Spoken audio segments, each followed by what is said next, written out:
Okay. So hello អ្នកទាំងអស់គ្នាថ្ងៃនេះផងដែរខ្ញុំនឹងធ្វើការបង្ហាញពីការ config ទៅលើ scenario ដែលខ្ញុំបានរៀបឡើងដោយរូបមួយនេះអូខេដោយការ config នោះដែរគឺខ្ញុំប្រើ RIP routing protocol ចាអញ្ចឹងជាដំបូងយើងទៅដាក់ IP នីមួយៗទៅឲ្យ router ទៅតាម interface នីមួយៗសិនទៅអូខេអញ្ចឹងយើងចូលមកអូខេ router ទី1គឺយើង enable vision ចូលទៅ configuration mode ហើយយើងធ្វើការដាក់ឈ្មោះ O1 ចាអញ្ចឹងទី1យើងត្រូវធ្វើការដាក់ហៅ interface vision មក F0/0 no chat អូខេខ្ញុំដាក់ឲ្យខ្ញុំបែងចែកមក LAN ខ្ញុំសិនអូខេអញ្ចឹងយើងត្រូវការ IP address 192.1.1 subnet គឺ 255.255.255.0 អូខេចឹងយើងមកដាក់IP នៅ S0/0 នេះដងយើង call វាមក S0/0 ហើយយើងដាក់ IP at 192.168.10.1 អូខេ subnet 255 ដង252យើងធ្វើការ no shutdown មកអញ្ចឹងយើងចូលមកដល់ router ទី2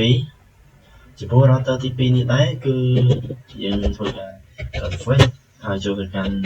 configuration mode ហើយយើងធ្វើការដាក់ឈ្មោះឲ្យវាគឺ auto អ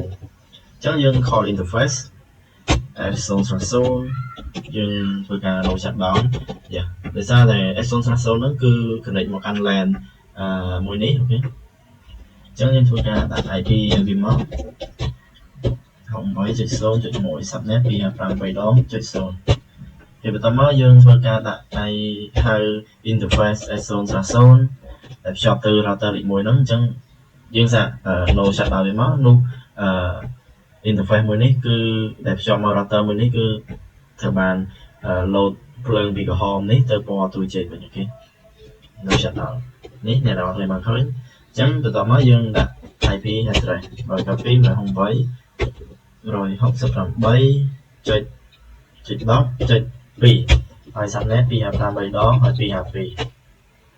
ចឹងយើងធ្វើការដាក់ IP ទៅ interface S0/2 ម្ដងយើងធ្វើការ no shutdown ហើយធ្វើការ IP address 192.168.10.5 ហើយ subnet ដូចគ្នា255 ដង252អូខេយើងធ្វើការដាក់ IP ទៅឲ្យ S0/1 យើងហៅ interface vision មកអញ្ចឹងយើងធ្វើការ IP at 192.10.13 ហើយ subnet 255 ដង252យើងធ្វើការ no shutdown វាមកអញ្ចឹងយើងចូលមកដល់ router ទី3 router ទី3នេះផងដែរគឺយើង config ដូចគ្នាយើងធ្វើការហៅ interface S0/0 no chat ហើយ IP យើងដាក់មកសំខាន់ឲ្យតែយើងដាក់assign IP ទៅឲ្យ interface នីមួយៗត្រូវតាមលក្ខខណ្ឌរបស់ diagram មួយហ្នឹងគឺវាដើរគឺវាអាច communicate ជាមួយគ្នាបានទេចឹងយើង sorry IP address 10.10.14 ហើយមួយទៀតគឺ ITS0/1 យើងធ្វើការ no shutdown មកហើយធ្វើការដាក់ IP at 192.168.10.17 អូខេ subnet 255 ដងដូចគ្នាយ៉ាអញ្ចឹងយើងចូលមកដល់ router ទី4ចំពោះ router ទី4គឺការដាក់ IP គឺវាស្តៀងទៅ router ទី2ដែរយើងចូលមកដូចគ្នាដាក់ host name វា router ទី4ទៅហើយយើង call interface យើងចង់ដាក់ IP ទៅឲ្យ interface មួយណាមុនក៏បានដែរអត់អីទេខ្ញុំធ្វើការដាក់ឲ្យ local សិនអញ្ចឹង192 local របស់ខ្ញុំប្រើ .2.1 អូខេតោះមកយើងហៅ interface មួយទៀតគឺ S0/2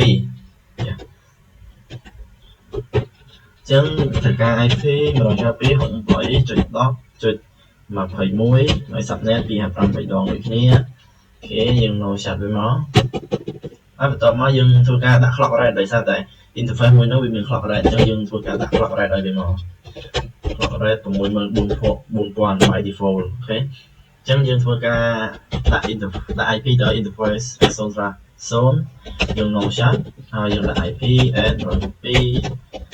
8យើងការដាក់ IP ហ្នឹងយើងមើលទៅតាម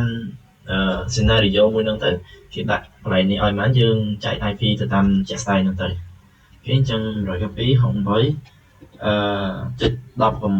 ន្តែចុច 17 router លេខ 3 នេះបានដាក់រួចហើយអញ្ចឹងយើងត្រូវដាក់ 18 កន្លែងនេះ 10 ចុច 18 អូខេអញ្ចឹង subnet ដូចគ្នាចុច 255 ម្ដងចុច 252 បន្តមកយើងមកដាក់នៅinterface S0/1 នេះម្ដងយើងដូចតែគ្នាទេយើងមកឆាត់មកហើយយើងដាក់ IP add 192.168.10 ចុចចុចអាចថាចុច 9 ហើយ 255 3 ដង 252 អូខេអញ្ចឹងយើងមកដាក់ចំពោះកន្លែងនេះគឺមាន clock rate មួយទៀតអូខេវាមាន clock rate មួយ clock rate 64000 អូខេអញ្ចឹងដោយសារតែ interface 0/0 នេះខ្ញុំភ្លេចដាក់ clock rate ឲ្យអញ្ចឹងខ្ញុំដាក់ clock rate ឲ្យសិន clock rate 64000 អញ្ចឹងចំពោះកន្លែងណាដែលមានក្បាល DCI យើងដាក់ clock rate ឲ្យវាមកហើយកន្លែងនេះ config terminal ហើយយើងដាក់ IP ទៅដោយសារតែ port នេះយើងហៅ interface វាសិន S0/0 យើង no chat ក៏បានដោយសារតែ port ខ្ញុំបានបើករួចហើយអញ្ចឹងយើងដាក់ IP វាមក S0/0 គឺនៅខាងលើនេះអូខេគឺមាន 192.168.10.10 ដែរ 255 យ៉ា sorry 255 3 ដងទៅ 252 តោះមកយើងធ្វើការ assign IP ទៅឲ្យ 0/1 ម្ដង IP add 192.10.6 ដោយសារតែ router មួយនេះគឺបានប្រើ 5.10.5 មួយហើយអញ្ចឹងខាងនេះត្រូវតែប្រើ 10.6 ការពារការជន់ IP នៅលើ network តែមួយអូខេអញ្ចឹងយើងធ្វើការដាក់ IP ទៅឲ្យ router ទី 6 កន្លែងនេះ router ទី 5 អូខេ router ទី 6 អញ្ចឹងការដាក់ IP ឲ្យវាគឺតែទេគ្រាន់តែដូរ IP address ទេ MT 0/0 យើងដាក់ port វាមកហើយយើងដាក់ IP វាចុច 10 ចុច 21 ប្រើវិញហើយអញ្ចឹងយើងប្រើ 22 គឺ subnet 255 3 ដង 252 អូខេអញ្ចឹងយើងដាក់INT S0/1 យើងបើក port វាមកហើយ IP S 192.168.10.25 ហើយ subnet 255 3 ដងហើយបន្ទាប់មកយើងខ្ញុំភ្លេចដាក់ hostname ឲ្យវា router ទី 6 អញ្ចឹងចំពោះ router ទី 7 វិញក៏ដូចគ្នាដែរយើងចូលទៅកាន់ដាក់ hostname ឲ្យហើយយើងចូលទៅកាន់ interface 0/0 នេះ series 0/0 យើងបើក port ហើយយើងដាក់ IP 192.168.10 ហើយចុច 26 ភាសា 25 router ទី 6 នេះគេប្រើយើងអញ្ចឹងយើងអត់ប្រើ 25 ទៀតទេ 255 ដងអូខេបន្តមកយើងធ្វើការហៅ F0/0 no chat F0/0 គឺនៅ interface មួយនេះ S0/0 នេះវាចែកមកវាចែកមក local របស់យើងអូខេអញ្ចឹងយើងធ្វើការដាក់ IP ឲ្យមក NT ដោយសារតែយើងហៅរួចហើយអញ្ចឹងយើងដាក់ IP address មកចុច 3.1 យើងដាក់ 255 3 ដងហើយចុច 0 ដោយសារតែ /24 អូខេ